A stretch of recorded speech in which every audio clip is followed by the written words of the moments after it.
people are getting very excited about this new camera, the Nikon ZR. And we talked to somebody we know really well who shot with this camera.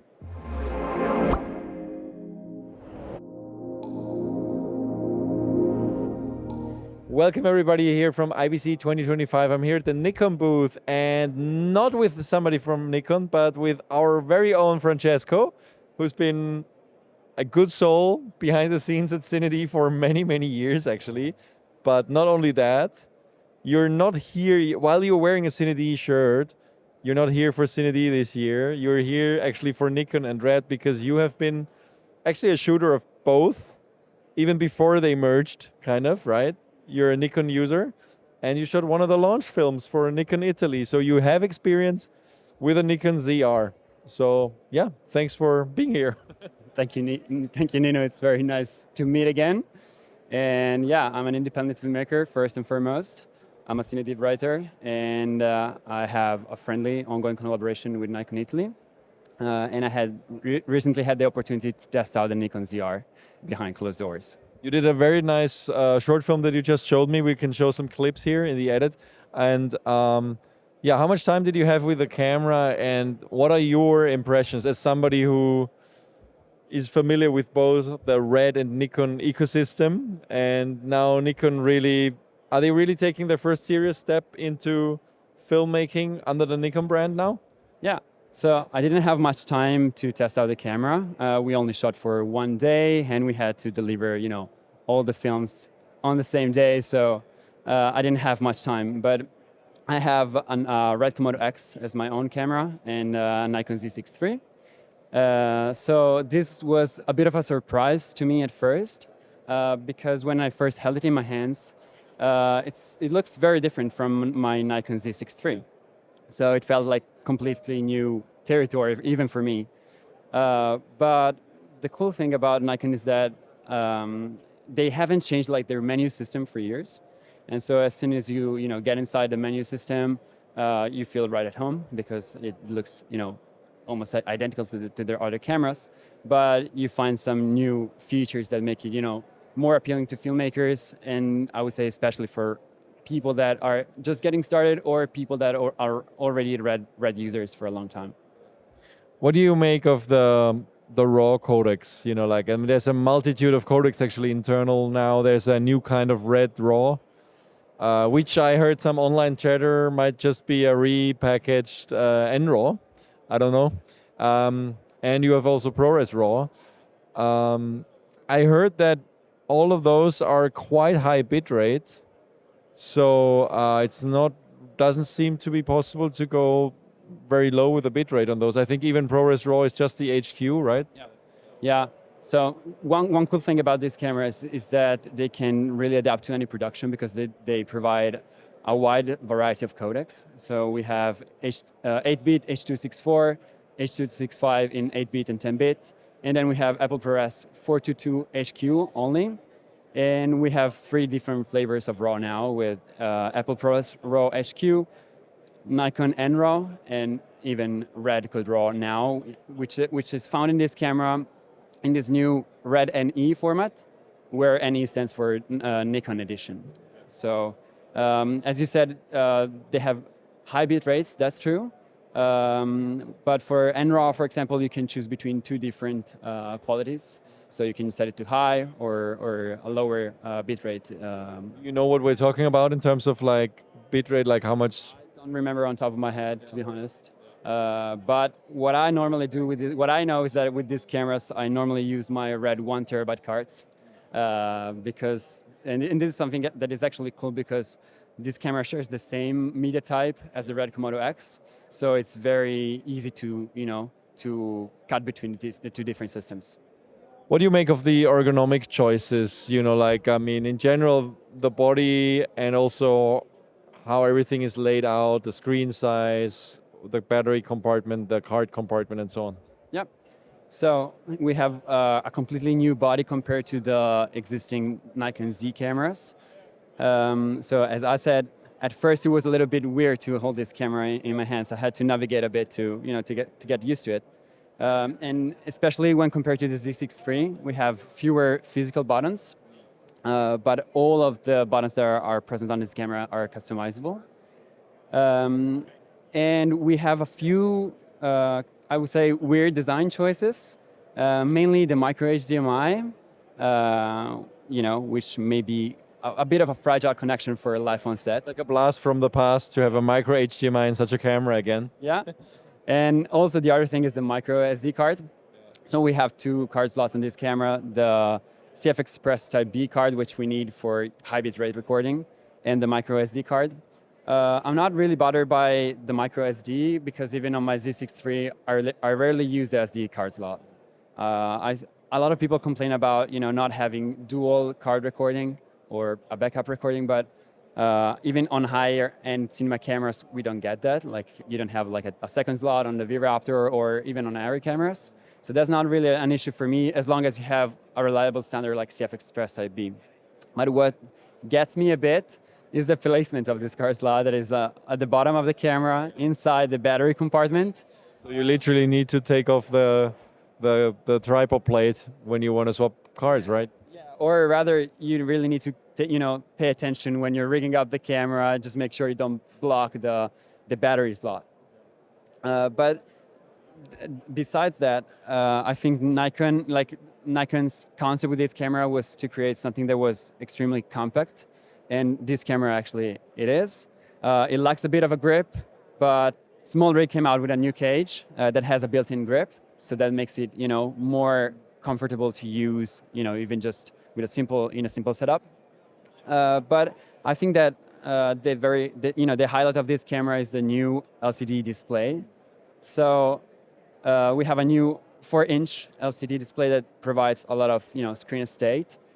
I think this is really, I agree. I mean, the first time I had it in my hands, this was the immediate reaction for me. It's like, oh, this is perfect size. It's usually what you have is like a 3-inch screen in those mirrorless cameras, and it's always a little bit too small. I mean, it's like very hard to focus. You always need focus magnification, even if you use peaking and stuff like that. And this is really, I think, the sweet spot for me. I don't know what you think, but 5-inch would be way too large, of course, because it would make the camera too big. But 4-inch just hits a right note here for me. Yeah, I put it side by side with my Nikon Z6 III that has a 3.2-inch display, and this feels much, much larger. Another thing is that this is a 1000 nit display, so I'm not saying that you're not gonna use an external monitor, in any scenario, but in many scenarios you can do without. And of course, like I shot in a studio environment, so in that occasion I didn't have to use an external monitor because I could rely entirely on this one. That actually, makes the micro HDMI a little bit more acceptable. I would say it's not ideal, but having the ability to record in all those RAW formats internally, plus having that screen, might actually mean that you don't need to add an additional 5-inch monitor like we do here, like to our mirrorless setup. So, I guess it's a bit more acceptable then. Yeah, and another cool thing I think is that Nikon managed to fit this 4-inch monitor into this camera without increasing the size of the camera itself. So you basically have, a display that is almost as large as your phone, but in a camera that is still compact. And also one thing about the HDMI, I think it really comes down to what your acceptable standards are. So of course, for me, even if this camera had like a full HDMI port, I would still use a cage with a cable clamp, because I personally don't think HDMI is a standard you can rely on professional sets. So SDI is the way to go. I mean, the other thing is, of course, I mean, that could have been made better, is the position of the hinge is really blocking the ports. So when you move the screen, you literally have to think about, what do you have plugged in? So that could have been done in a nicer way, I guess, just by making, we've seen mechanisms from Panasonic and others, and Sony, that actually make it more flexible. So, yeah. Yeah. But overall, I think there are some other features that make me think that Nikon is going in the right direction, even on the software side. So, for example, it's the small things like sometimes you need to shoot vertical nowadays. So the user interface auto rotates when you even in video mode, which is something we didn't have on the other Nikon cameras. and they even added like a new shortcut button on the main UI, so which is placed at the bottom right corner of the screen. And by tapping that button, you get access to some of the most useful video-oriented features like peaking, zebra, or adjust the screen brightness and that kind of stuff. And we also get LUT support finally, which is also another big one for people that are looking to use this camera next to their RED camera, because they can just use the same LUTs now with the RED color science, and you can have those LUTs in both cameras. One last thing about ergonomics that I was missing when I looked at it is it doesn't have any mounting points built in. Like if you compare it to the Sony FX line, of course people love the mounting points on the FX3, and also, I mean, well, there's a pin, but it's not in the right position. It's like you don't have the pin where it should be in terms of like having the ability to kind of really put a tripod plate and not have it turn, right? So that is unfortunately not there. Yeah. Yeah, because I think also, the fact that the grip is so shallow, it kind of makes this camera pointless without a cage. So I think if you want to buy this camera, use this camera, you really need to know that you need a cage for this. So it's good for small rig and others. Let's talk about what do you think about the 32-bit audio built-in? Yeah, I think I'm not really like an audio guy, like especially in my work, I do a lot of sound design and stuff. But I think it's a nice to have feature, because you really don't.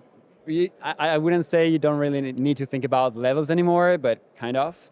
But the thing is, what we don't have yet is wireless transmitters in the budget range that can transmit 32-bit audio. So, because so far no camera was able to record this internally, I think all the companies like Rode, Holyland, and so on, and Saramonic, they had 32-bit float recorders in the transmitters, but they would only record the 32-bit audio locally. What's transmitted was still 24-bit.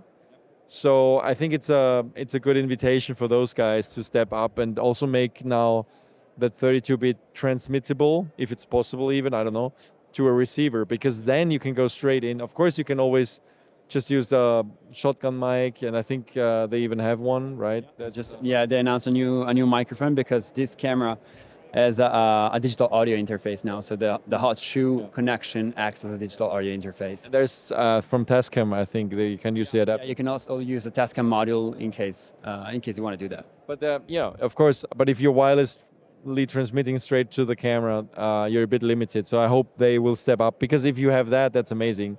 You don't need to sync the 32-bit float anymore, and it's just on your video file. Even from transmitters, that's a dream come true. Yeah.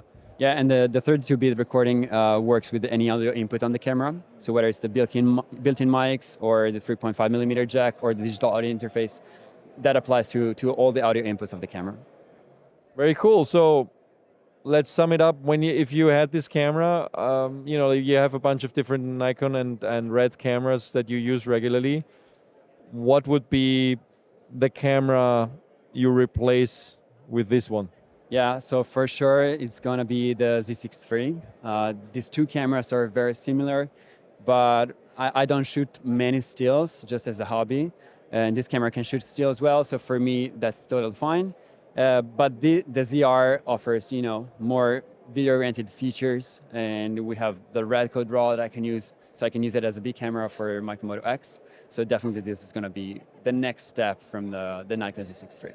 What do you think about the price? Because we had Nikon gave us before the announcement like a NDA presentation of the camera, and they showed it to us, showed us all the features, and at the end they didn't tell us what it cost, and they asked us what we think it will cost, and I was convinced it would be like €3,500 dollars, and then it came out it's like 2,200. I was like, what? I was amazed with the price. I don't have the pricing of the rest of the Nikon lineup in my mind, to be honest. You might know better, but what do you think of that?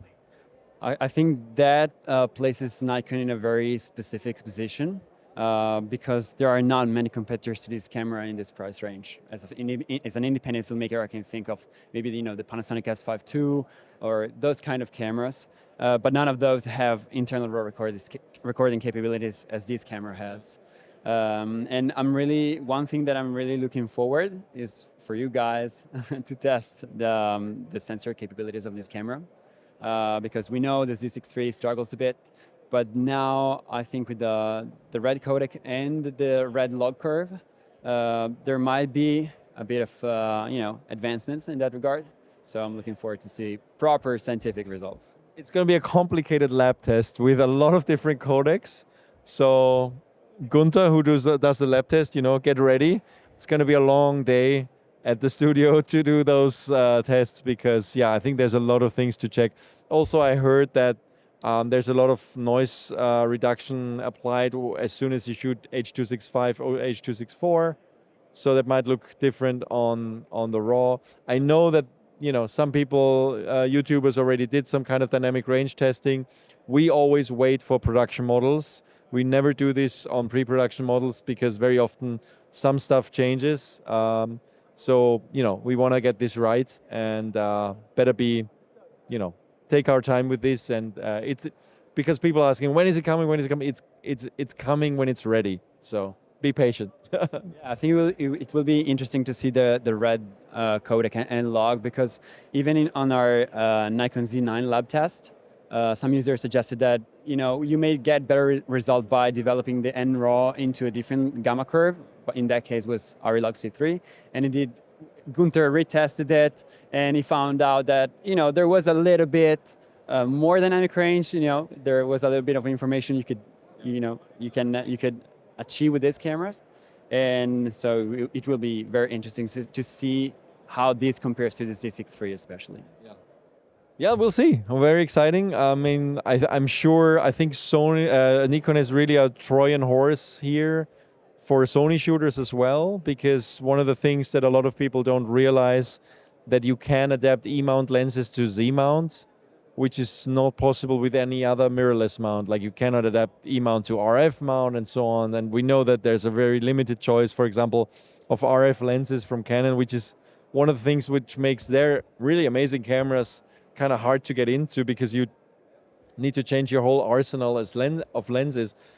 And I said it in our last podcast, it's a bit of an irony that now Nikon finds themselves in a similar position to Sony 10 years ago or 12 years ago, when they got a lot of users that used to use Canon cameras because EF lenses could be adapted to the E-mount. And now that a lot of people are on Sony, theoretically, they could move over if they wanted to Nikon and just adapt their E-mount lenses to Z-mount, right? Yeah, I have 2 points in this. First, there's a lot of talking, of course, about the RED acquisition by Nikon, which is exciting. But I think Nikon really played it smart back at the beginning of the mirrorless era by developing the Z-mount, because having such a shallow mount means you can adapt everything. And like a game-changing point for me was the release of the KOMODO-X with Z-mount, because before that I used to have the original Komodo with RF mount, but at that time was very hard for me to find a cheaper, smaller B camera that I could share lenses with. So as soon as the KOMODO-X came out with Z-mount, I just upgraded to that system. I already had the Z6 III at the time. So I could, just share lenses, share adapters between the two cameras. And on this, short project that I just shot on the ZR, I also used the Type-Oxymera C lenses in E-mount, and they were adapted using the Megadap adapter. So yeah, I think it's, this camera is very appealing even for Sony users that, are looking to switch over to a different system. Because you can, just buy the camera first, you can keep your Sony mount lenses, and then, slowly switch over to a different ecosystem. And that's much harder to do, if you want to go from the FX3 to the EOS C50, for example. Yeah, amazing. So let's see. We see a lot of excitement around this camera here at the show.